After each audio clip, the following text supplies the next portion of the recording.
What's going on, America? This is Kevin from Kevin's Corner, where I try to make sense out of nonsense. And the other day, I was watching, I guess it was Martha McCallum or McCall, something like that. I don't know, on Fox. I don't watch her show that much.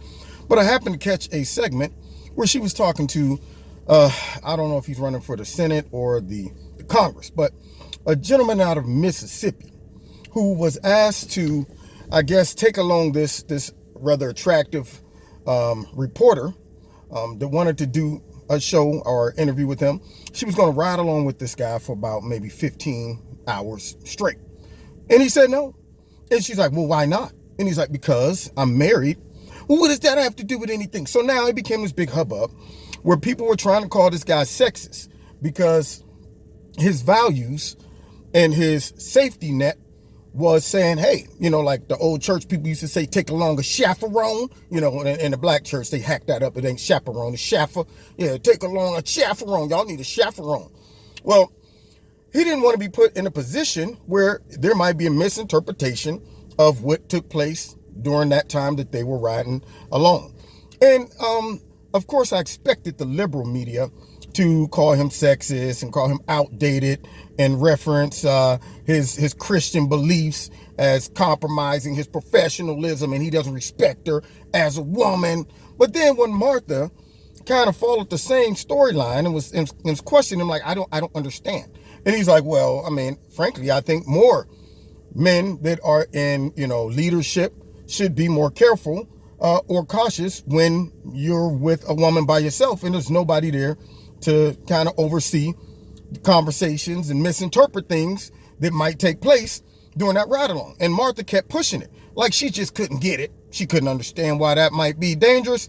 And he said, look, I made a vow to my wife that I'm not going to be alone with another woman and she's not going to be alone with another man.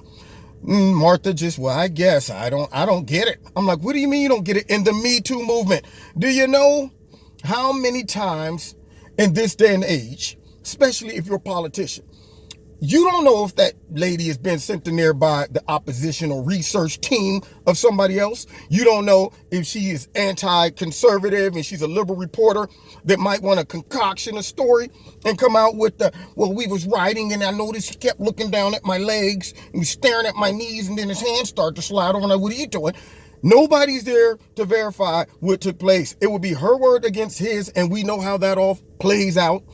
It's always believe the woman first. So for Martha to even not understand why this guy put these elements in place to protect and cover his back in this hypersensitive society that's been demonizing men, that's been pretty much saying, let's just go ahead and accuse and convict first before we get evidence.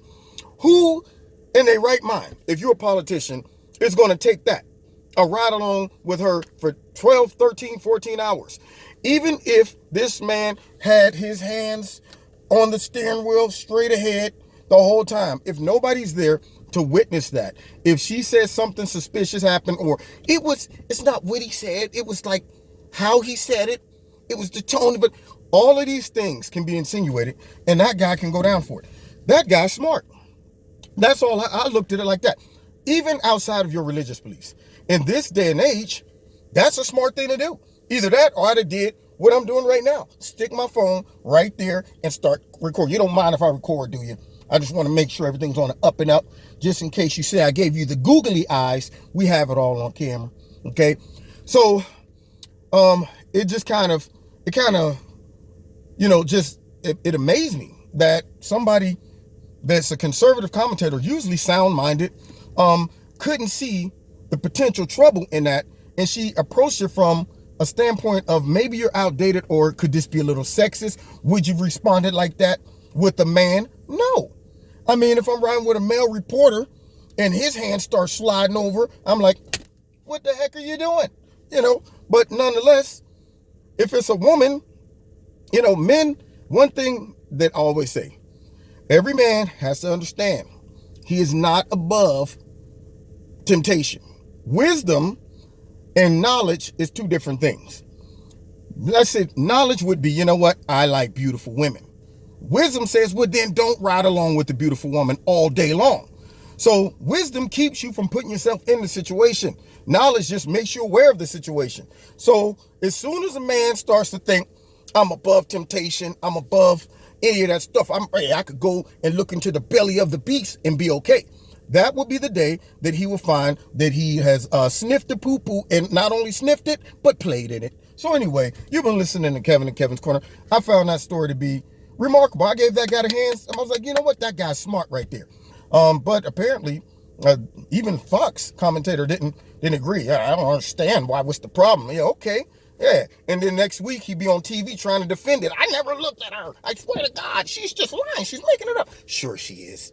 You need to disavow and step down. Yeah, stuff like that. Anyway, find me every Wednesday night, 7:30 live on YouTube, and also on my radio blog talk show. I tell you, this camera on my phone, I love my phone, but it always goes in and out of focus, and I don't know how to turn the autofocus off. Piece of garbage. Anyway, let's see. I want y'all to see. I can see clearly now. The rain is gone.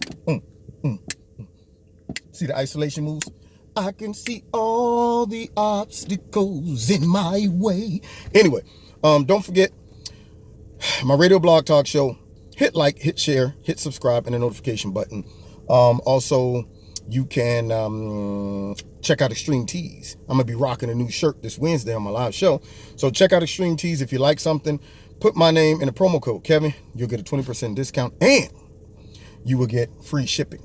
And then if you want to donate to Kevin and Kevin's Corner, feel free. There's a link in the bottom, and find me on Facebook and the Twitter. God bless. See you next time in Kevin's Corner.